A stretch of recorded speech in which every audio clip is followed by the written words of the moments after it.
بسم اللہ والحمد للہ والصلاة والسلام علی رسول اللہ۔ السلام علیکم ورحمۃ اللہ وبرکاتہ۔ آج ہم صحابہ کرام کا قرآن سے تعلق کس درجے پر تھا اور کس طرح انہوں نے قرآن کو اپنی زندگیوں کا محور و مقصد بنا لیا، اور کس طرح انہوں نے اپنے آپ کو قرآن سے جوڑا، قرآن کے ہر حکم کو من و عن تسلیم کیا اور اس پر عمل کیا، اور ابدی نعمتوں اور جنت کے مستحق ہوئے۔ اللہ تعالی ہم سب کو اس طرح کا ایمان اور اس طرح کا عقیدہ عطا فرمائے، آمین ثم آمین۔ قرآن نے صحابہ کرام کو تبدیل کر کے رکھ دیا۔ صحابہ کرام کو قرآن سے کس قدر محبت تھی اور وہ قرآن سے کس حد تک متاثر تھے، اس کا اندازہ اس واقعے سے لگایا جا سکتا ہے۔ غزوہ ذات الرقاع، اس میں عباد بن بشر رضی اللہ تعالیٰ عنہ اور عمار بن یاسر رضی اللہ تعالیٰ عنہ دونوں کی باری باری پہرا دینے کی ڈیوٹی تھی، تاکہ رات کے وقت کوئی دشمن مسلمانوں کے لشکر پر حملہ نہ کرے۔ حضرت عباد رضی اللہ تعالیٰ عنہ نے حضرت عمار رضی اللہ تعالیٰ عنہ سے کہا کہ وہ رات کے پہلے حصے میں سو جائیں اور میں پہرا دوں گا۔ جب حضرت عباد رضی اللہ تعالیٰ عنہ نے پہرا دیتے ہوئے دیکھا کہ خطرے کی کوئی بات نہیں، تو انہوں نے نماز پڑھنی شروع کر دی۔ اتنے میں ایک مشرک آیا اور اس نے تیر مارا۔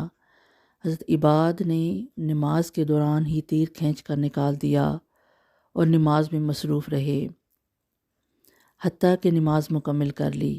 پھر نماز شروع کر دی۔ مشرک نے دوسرا تیر مارا۔ حضرت عباد رضی اللہ تعالیٰ عنہ نماز میں قرآن مجید کی تلاوت کر رہے تھے۔ انہوں نے کھینچ کر تیر نکال دیا اور اپنی نماز مکمل کی۔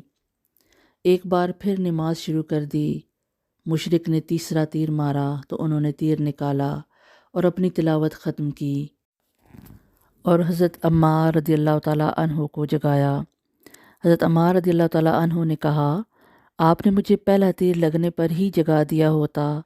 فرمایا، میں نماز میں اس صورت کی تلاوت کر رہا تھا، اس لیے میں نے صورت مکمل کیے بغیر نماز ختم کرنا مناسب نہ جانا، مگر جب دشمن نے بار بار تیر اندازی کی تو میں نے نماز ختم کر کے آپ کو جگا دیا۔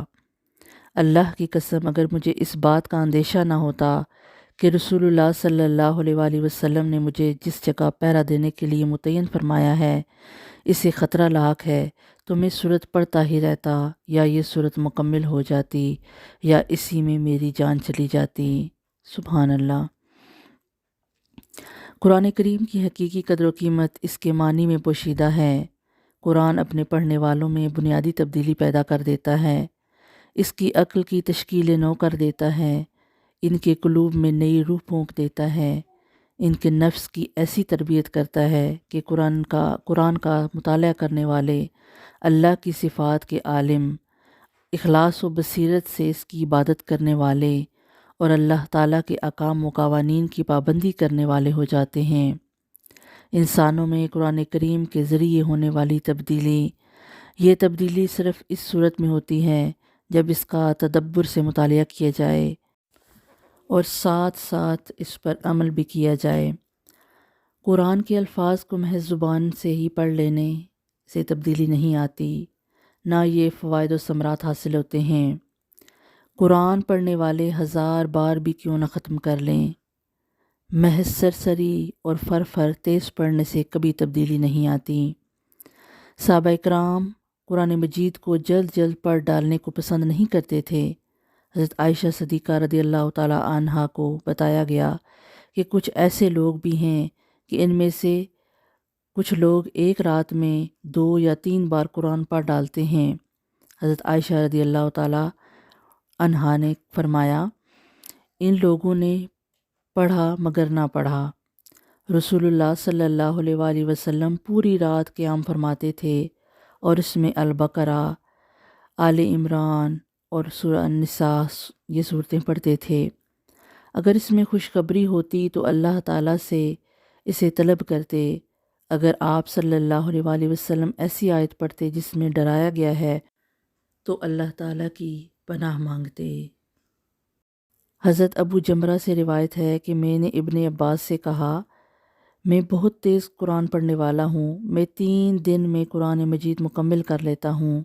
حضرت عبداللہ بن عباس رضی اللہ تعالیٰ عنہ نے فرمایا، مجھے تو ایک رات میں سورۃ البقرہ پڑھنا، اس میں تدبر کرنا، اسے ترتیل سے پڑھنا بہت زیادہ پسند ہے، اس طرح پڑھنے سے جس طرح تم بتا رہے ہو۔ سبحان اللہ۔ اللہ تعالیٰ ہم سب پر اپنا خاص کرم کرے اور ہمیں بہترین طریقے سے قرآن کریم کو سمجھنے کی توفیق عطا فرمائے تاکہ ہمیں اس پر عمل کرنا آسان ہو جائے۔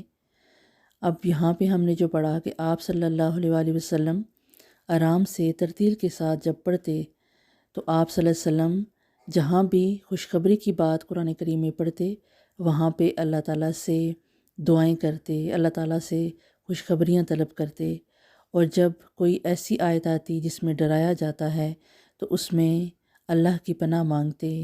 اگر جنت کا ذکر کیا جائے تو جنت کے لیے دعا کریں، اور اگر جہنم کا ذکر کیا جائے تو اسے اللہ کی پناہ مانگیں۔